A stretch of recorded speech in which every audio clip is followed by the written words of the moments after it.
Ladies and gentlemen, we present the Navy Lark with our 3 stars, Jon Pertwee, Leslie Phillips, and Stephen Murray.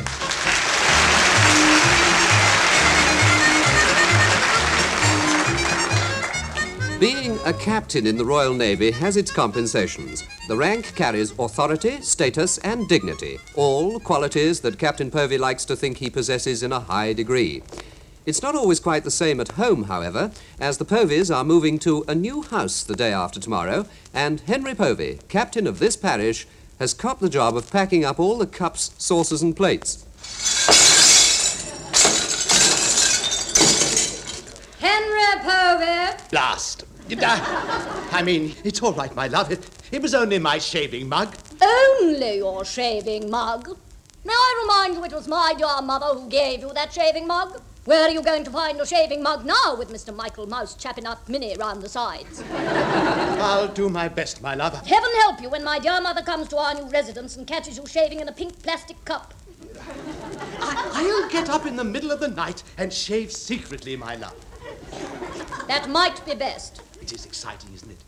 It doesn't seem possible. In 2 days' time, we'll be in our new home. I was just thinking, Ramona, my love, you know that little cupboard under the stairs in the new house?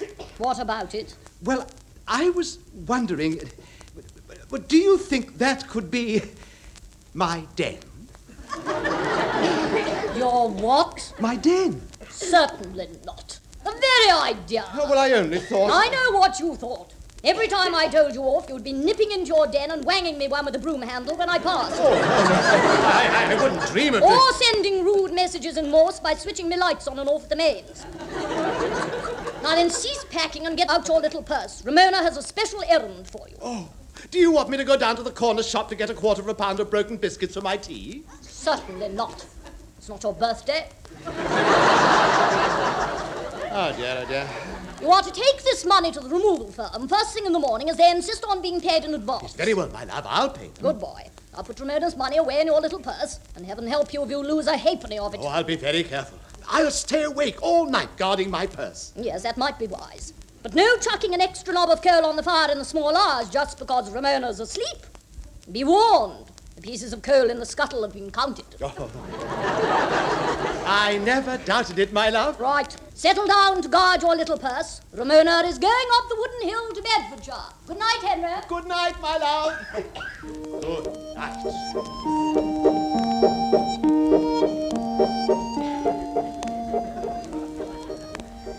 Now think, Mr. Phillips. Think. I'm doing my best, sir. But with me, thinking is a bit of a strain. I do it so rarely. Oh, come on, sir. Try to consternate. I am consternating. Well, consternate a bit more. What have you done in the last few days that'd make Captain Povey insist on seeing us immediately? I can't imagine. I mean, it's jolly hard, isn't it? We haven't been to sea, so I can't have hit anything. No. This way, gentlemen. Captain Povey will see you now. Good morning, miss. Good morning, Chief. Good morning, Heather. Good morning, Stephen. Good morning, Heather. Get lost. Certainly. What? Heather said, get lost, Mr. Phillips, which, considering your record as a navigator, I'd say comes under the heading of coals to Newcastle. Coals to where? Newcastle. It's a city on the river... Oh, well, really. Look, gents, please. Look, the suspense is killing me. Let's go into Captain Povey's office and find out who's in the desperately deep, dodgy doodah. Right, this way. Come in. Quick, gentlemen. This is extremely urgent. Shut the door, one of you. There's no time to lose. Aye, I said. Now, as you know, I am due to move to my new house tomorrow. Stone me. What sort of ninny-bonced mug bought the old one? Pertwee. You were saying, Chief? Nothing at all, sir. I was listening to you. Please go on. My gog is all ah. Thank you. Well, it's about the firm who are removing the furniture.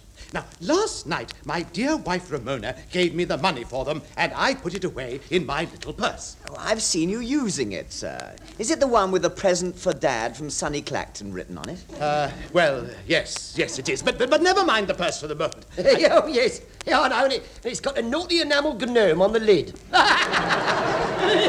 Yeah, very useful gift, I'm sure. You were saying, sir? I was about to say that you'd better wait outside, Chief. I cannot discuss this matter with you in my office. Eh? Oh, you were just getting to the interesting bit, sir. Wait in my outer office, please, Chief. Yeah, but, sir, look, Pertwee wants to know what's going on. Outside, Chief. Well, can I leave the door open? Pertwee, outside at once. Aye, sir. Well, of course, that's done it, sir. You've ruined his day. Well, I'd hate to know how many of my days have been ruined. I've lost my little purse. What? Oh, dear. I must have dropped it on the way to the office. Well, how much was in it, sir? £15. Lummy. I'll bet Dad's present from Sunny Clacton never had it so good. Quite. There may have been odd fleeting moments in the past when we haven't quite seen eye to eye. However, we are all in the same service. And as my brother officers, I was wondering if you could possibly lend me 15... I'm afraid I'm completely skint, sir. And I have been for ages. I mean, your request comes behind others from my tailor, the Inland Revenue, Murgatroyd's off license, Sid's Betting Emporium, and Madame Yvonne's School of Ballet Dancing. Oh, well, I shall just have to... What was that last one? Madame Yvonne's School of Ballet Dancing. It was a bit of an error, actually. I thought Madame Yvonne taught ballroom dancing. Really? How long was it before you realized that you'd made an entre Charlie of yourself? If you must know, the evening I took Heather to the Gosport and Havant Palais and asked the band to play something from Swan Lake. Gentlemen, this is not helping. Well, the one man who might help is outside, sir. Pertwee? Was a senior officer. I couldn't possibly ask him. No, sir. But what about his uncle Ebenezer? Surely through Pertwee you could arrange for Nunkie to move your furniture. He'd probably do terms which would save the immediate blind panic. Yes, you're right. Mr. Phillips, ask the chief to come back, please. Aye, sir. Pertwee, would you... Hey, what have I missed? It's all a mistake. I demand a chance to explain. I've been framed. It's all lies. It was someone who looks like me. It's happening all the time. In any case, I never signed for whatever it was they were. Besides, I wasn't on duty at the time. So, no. And even if I was, I wouldn't have been anywhere near there. So. And if you've got witnesses, look, I'll start again. So if you've got witnesses, then it was the day after, and it wasn't me, and they all need glasses. Never in the field of human conflict. All right. Relax, Chief. You're not in the muck. I am. You are, sir? You are? Oh, what a shame, sir. Chief, Captain Povey was wondering if your Uncle Ebenezer might be available to move his furniture tomorrow. Aye? What really interests Captain Povey is whether Nunkie would do terms. Nunkie? Do terms? Like a shot, sir. Half a crown down and the rest over forever, sir. If I could have the addresses, sir. What? Oh, yes, of course. He's to collect the furniture from my present home at 18 Trafalgar Close and take it to my new home at 49 Jutland Terrace. Very good, sir. Oh, and if by any chance my dear wife Ramona and I haven't got to Jutland Terrace before your uncle's van, he can collect the keys from Mr. Arbuthnot at 32 Armada Crescent. That's just round the corner. Very good, sir. Leave it to me, sir. I'll bring round the HP papers this afternoon, sir. A mere formality and not worth wasting time reading the small print, I do assure you. Capital. Well, now, whilst you're all here, I would like to express my gratitude for your assistance to a fellow officer in his hour of stress. Oh, it was nothing, sir. I think nothing of it, sir. I'll have a large Scotch and I soda. was about to say that my dear wife Ramona and I thought of throwing a housewarming party at our new residence tomorrow evening. We shan't be tidy, of course, but we shall be delighted. In fact, Murray, we insist on seeing you and Mr. Phillips and any other officers from Troutbridge there. Oh, most kind, sir. Well, if you absolutely insist on insisting, sir, yes. Oh, we do.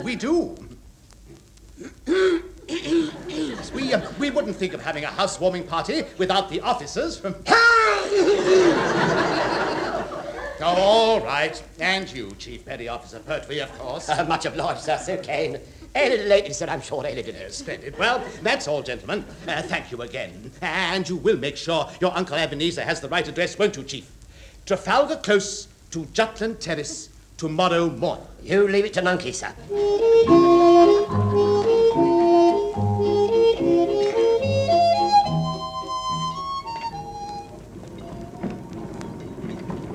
Mr. Phillips, all set to go aboard? I suppose so, sir. I was still trying to get over yesterday evening. I had a date with Heather. It didn't go too well, I think. Well, sort of 50-50, really. I turned up, but she didn't. Just can't rely on women, can you? Did she say she'd be there? Well, that's the point, sir. She said she wouldn't. So, as she's a woman, I thought she would, but she wasn't. And I was, but next time she is, I shan't be. Even when I said I will, and even if I don't want to. Wouldn't you? I wonder how the Poveys' move's going. You wanted to see me, sir? Yes, Chief. Did Captain Povey manage to fix everything up for the move with your Uncle Ebenezer satisfactorily? And once that HP agreement was signed, Nunkie regarded Captain Povey as a sort of combined nest egg and pension, sir. Well, as long as Nunkie turns up there with his van this morning, I don't suppose Captain Povey will mind. Oh, Nunkie will be there all right, sir. He's probably half loaded up by now, anyway. Nunkie's very reliable, sir. When money's involved, that is, he's very reliable. He's not the sort to, he's not the sort to, What the blazes is that?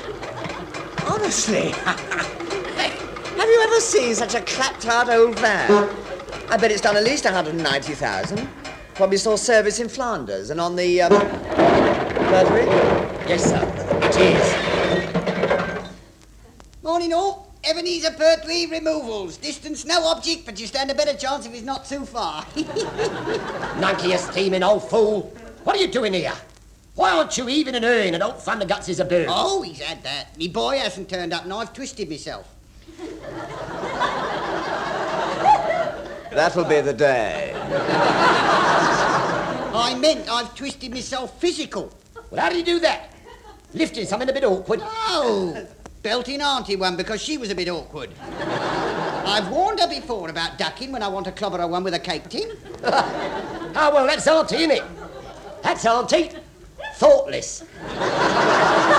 Look, never mind, Auntie. What about Captain Povey? What's going to happen about moving his furniture? Oh, well, that's up to you lot. I'm looking for volunteers. Volunteers? I can't face forward, you see, only sideways. Stuck like this, I have to judge what's coming by looking out of the corner of my eye in the mirror at what's gone. Oh. Well, in that case, if all you want is a driver, I'm sure your nephew would be only too happy to... Yeah, I would, sir. I would, only I can't. Can't drive? Of course you can. Oh, I can drive, sir, but I can't, as you might say. Not since I had a slight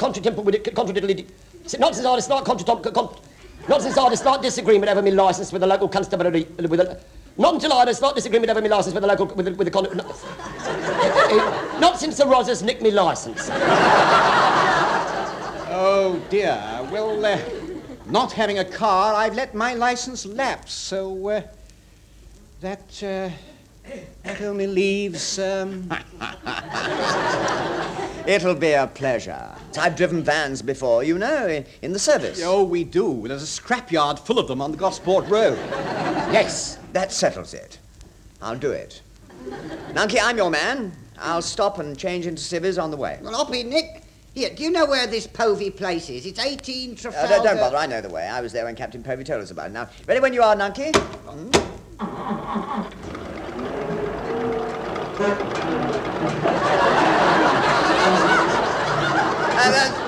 Sorry, pardon. It was the brakes. Mind your backs. Whoops. Come round, you brute. Come on. I say, chaps, look at this bit. It came off in my hand. Tally-ho!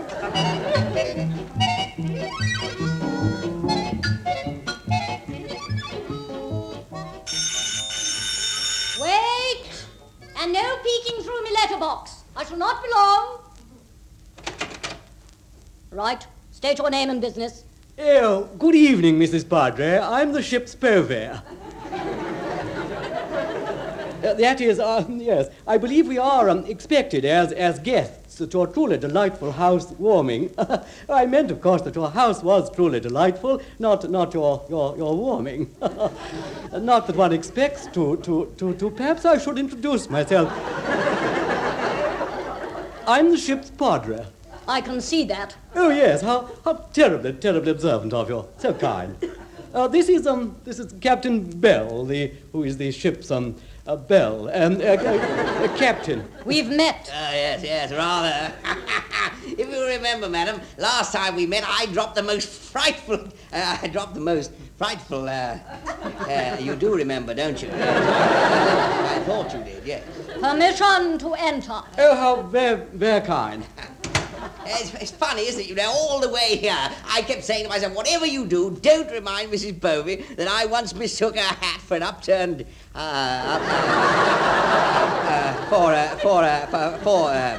fortunately, you took it as a joke at the time. At least you appeared to take it as a joke. Well, everyone else thought it looked like an up to now. I'm not doing frightfully well. No, well, over to you, Padre. So kind. Yeah. If I could just leave my cap on your hall stand, I'd be, you don't appear to have a hall stand. How terribly shook. Yes, rather. You know, when I saw the house was completely empty like this, no curtains at the window and so on, I couldn't help feeling how funny it would be if the chaps had collected all your furniture from your old house and driven off and never turned up here. It's the sort of thing you read about in books, or so that's what happened, isn't it? It is. It's robbery, of course. A lot of my furniture belonged to my dear mother and was absolutely priceless. Absolutely priceless. Really? From what I remember of it, I wouldn't have given you fourpence for that. Your mother. Your mother's furniture. Well, different generations, you know, different tastes. Of course, Captain Povey's out looking for them now, I suppose. Certainly not. No. After the damage those fools did to my other objet d'art, I wasn't taking any chances with the candle holders on my dear mother's upright front. I don't think I quite... A pianoforte, Padre. Oh, I'm so relieved. I wasn't having those bashed about on that dreadful van, so Henry's pushing the piano over here on its casters. Well, that'll kill him. I mean, 90% of it's uphill. Nonsense. Besides, he's got the stool on the top, so if he wants a rest, he can sit on that for a bit. This way, and mind how you go. I've had to put my delicious fish-based sandwiches on the tray on the floor. I'll be warming up the cocoa again for seconds in a minute. Forward.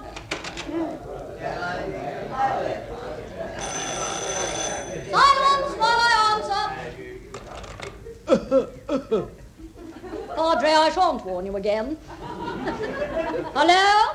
Ramona Povey's residence? Oh, this is Mr. Arbuthnot, Armada Crescent. I thought I ought to tell you that with any luck at all, your furniture should arrive shortly. What? Well, where does it be? Well, I've just told the two men to take it all out of my house and put it back in the van. They called when I was out, and my wife let them bring it all in. Let me speak to them. I demand to speak to them. Certainly. Here's the blonde one. Hello, Mrs. Povey. Lovely evening. Young man, where have you been with my furniture all this time? Pretty well everywhere, actually.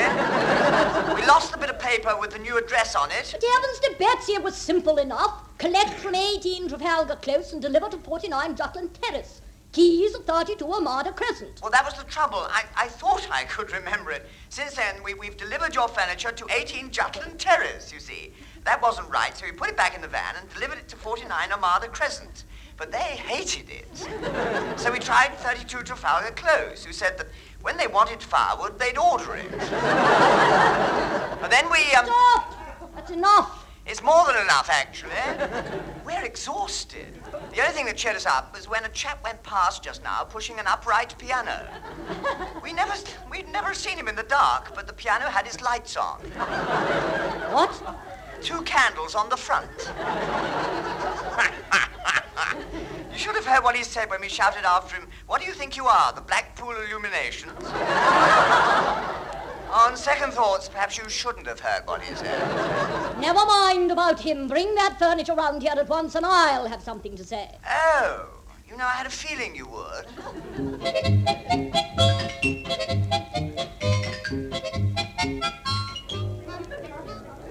Hello, you chaps. I finally made it. Good gracious, you haven't unloaded all the rest of the furniture already, surely? No, sir. Old Thunderguts is going to unload it tomorrow. Just as well she doesn't expect him to unload it tonight, sir. After shoving that Joanna over here, he looks as if he may well have lost an octave or two himself. Well, never mind. A cup of nourishing cocoa should set him up. If only she'd put more than 1 teaspoonful of cocoa in a gallon of warm water, it mightn't be so bad. It's like drinking rusty orange juice. I don't think I can face that, but I could do with something to eat. What are the fish paste sandwiches like? We wouldn't know. You live dangerously if you like. They're on the floor by Captain Bell, sir. Here, I'll get you one. Excuse me. Beg pardon, would you mind? No! Lovely party, Mrs. Pete. Excuse me, sir. Gangway. Captain Bell, sir. What? Oh, hello, Pertwee. Lovely place you've got here. Looks better once the furniture arrives, of course, but your little woman tells me it's on the way. No, you got it wrong, sir. No, that's not Mrs. Pertwee, sir. That's Mrs. Povey. Oh, really? My congratulations. My word, you had a narrow escape there. I mean, she wears hats that look like upturned. Perhaps I can get you something. Povey. Pertwee, sir. Oh. Yeah, I wanted the sandwiches, sir. Would you pass them? Delighted. To tell you the truth, I've been terrified of them the whole evening, knowing my luck. I was absolutely certain that I'd put my foot on them sooner or later.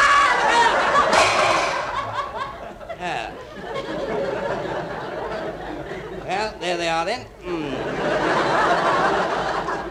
At least the ghastly suspense is over, isn't it?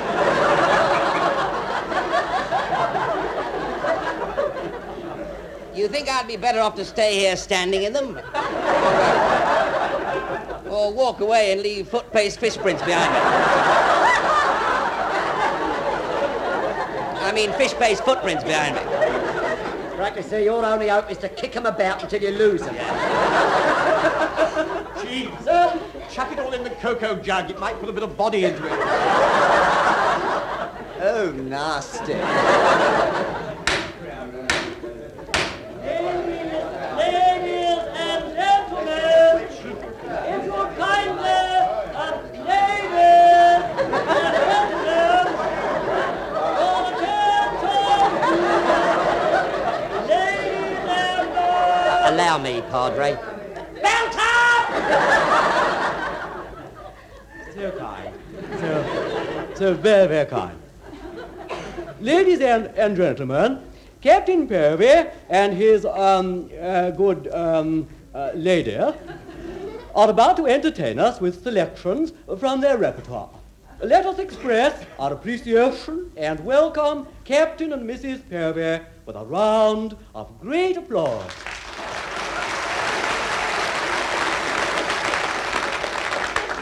So very kind. And now the first song number 1.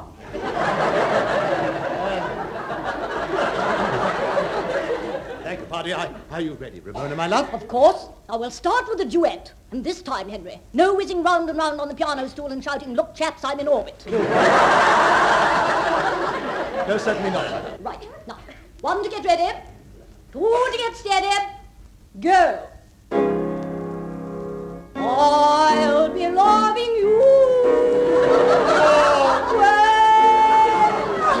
with a love that's true. Always, when the things you planned need a helping hand, I will understand.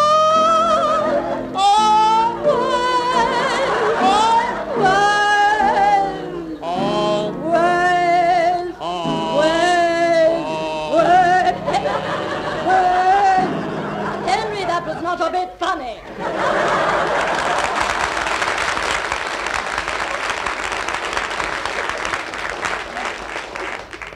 Now for our next opus.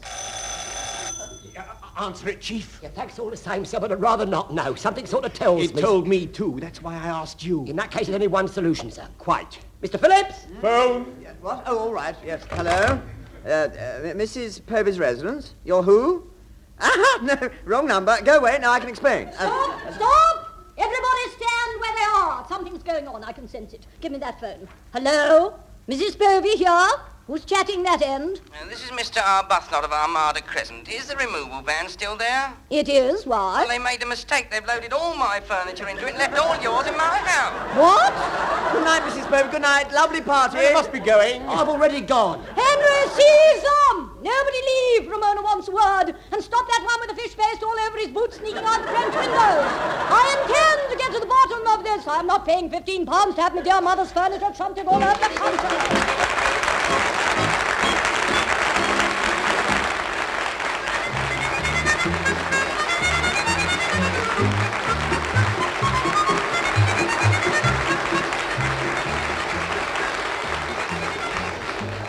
Stephen Murray, Jon Pertwee and Leslie Phillips have been doing a mischief to the Navy Lark, written by Lawrie Wyman. Stephen Murray was the number one, Jon Pertwee was the chief petty officer, and Leslie Phillips was the sub-lieutenant. Captain Povey was played by Richard Caldicot, and Mrs. Povey was Heather Chasen, Uncle Ebenezer Pertwee was Tenniel Evans, the Padre was Michael Bates, and Captain Bell was Ronnie Barker. The piano was played by Alan Pall. The show was produced by Alastair Scott Johnston.